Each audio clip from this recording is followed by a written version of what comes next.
Bonjour Isabelle. Bonjour Roxane. Super contente de t'avoir avec moi aujourd'hui. Nouvelle présidente de l'IDU.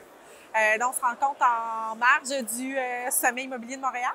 Exactement. Donc, après 2 semaines en poste comme présidente directrice générale donc, de l'IDU, je suis très heureuse d'être là. On apprend plein de choses. Vraiment, il y a à l'intérieur des ateliers, on en a pour tous les goûts. Et c'est formidable. On voit que les gens de l'industrie, je pense que c'est un record en fait de nombre de personnes présentes aujourd'hui. Alors, c'est très bien qu'on y soit. Puis là, toi, tu arrives en poste dans un climat économique assez particulier.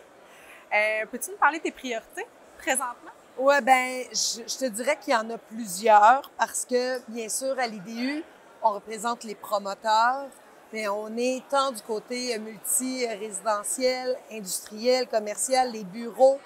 Donc, il y a plusieurs enjeux un peu différents les uns des autres. Je te dirais que toute la portion fiscale actuellement de ce qui se passe, on le voit, les taux d'intérêt qui ne cessent d'augmenter. Mercredi dernier, on a eu encore une mauvaise nouvelle sur les taux d'intérêt. Moi, je pense qu'on doit continuer à trouver des solutions du côté fiscal. Il faut qu'on puisse lever des projets rapidement. On voit les mises en chantier qui sont en baisse, alors qu'on a besoin totalement de l'inverse actuellement dans le marché. On a des enjeux qui touchent autant les paliers gouvernementaux que municipaux. Je pense que c'est un discours qui est constant, qui doit avoir lieu présentement aussi. Bien, c'est ça aussi une partie de mon travail, parce que les gens se demandent, c'est quoi l'IDU en fin de compte? C'est de pouvoir faire entendre la voix des promoteurs auprès des différentes instances, que ce soit sur le palier municipal, provincial ou fédéral.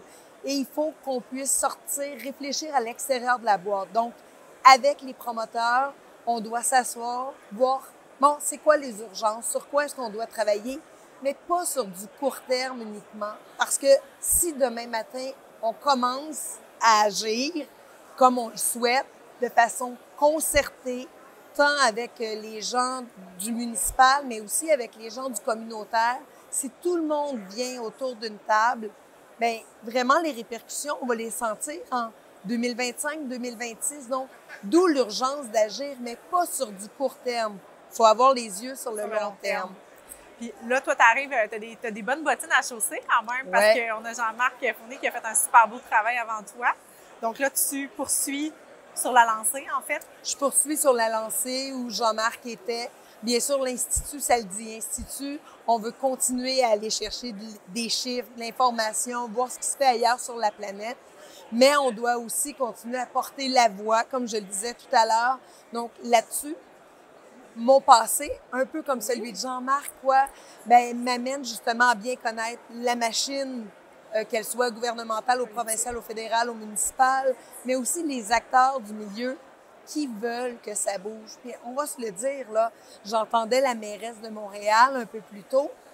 À vrai dire, ils ont besoin des promoteurs aussi parce que les villes ont un fardeau. C'est leur monde actuellement qui n'ont pas nécessairement de toit sur leur tête. C'est leur centre-ville qui commence à souffrir justement du télétravail. Puis là, il n'y a plus personne dans les bureaux. Puis là, les commerces, bien, le commercial en subit aussi les conséquences.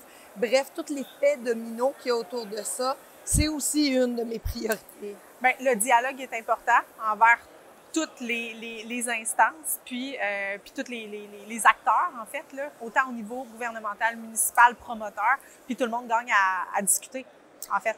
Moi, je te dirais que le mot que j'ai envie qu'on lance du côté de l'IDU, c'est vraiment collaboration. Collaboration.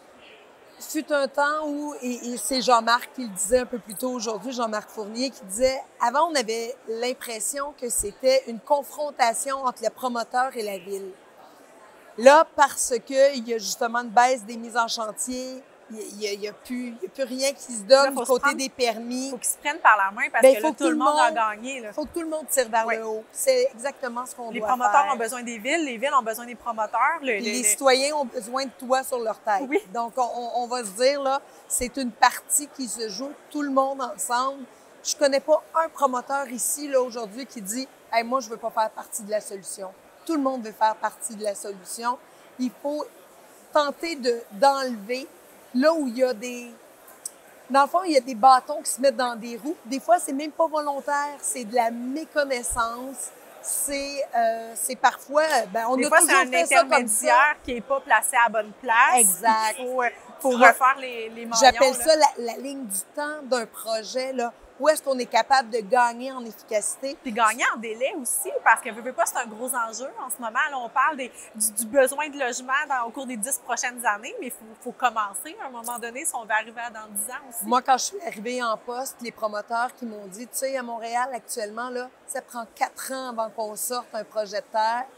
Ben, c'est parce que dans 4 ans, on est en 2027. Puis dans 4 ans, les chiffres d'aujourd'hui ne fonctionnent plus non plus. Non, puis si on pense que le 1er juillet 2023 va être difficile, attendez de voir 2024, attendez de voir 2025. C'est certain que ça va être exponentiel. Donc, c'est pour ça qu'il faut agir. Moi, je pense qu'il faut agir en urgence. Il faut travailler là où on sait qu'on doit travailler. Mais l'urgence, c'est d'asseoir tout le monde autour d'une même table.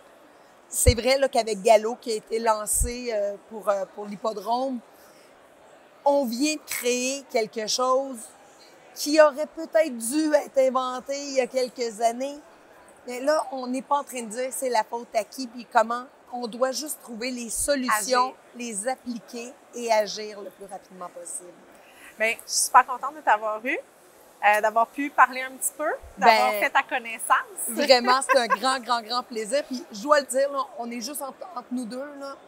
Moi, comme première femme à la tête de l'IDU, il y a un côté aussi où je veux qu'on puisse, cette collaboration-là, je ne vais pas dire que c'est typiquement féminin, mais il y a une approche qui est vraiment différente. Je le vois aussi avec les femmes du milieu, qui sont pas très nombreuses, je dois le dire. Non, mais aujourd'hui, j'ai pu constater qu'il y a quand même une belle amélioration. Bien, il reste de la place à l'amélioration. C'est exactement là où je m'en allais. Roxane, tu as tellement raison. Il y a encore de la place, mais on prend notre place. Alors, sur ce, moi, je voulais faire un clin d'œil là-dessus parce que de voir une fille aussi dans le milieu, chapeau. On va continuer de s'impliquer. Bravo, j'aime ça. Merci beaucoup. Bonne journée. Toi aussi.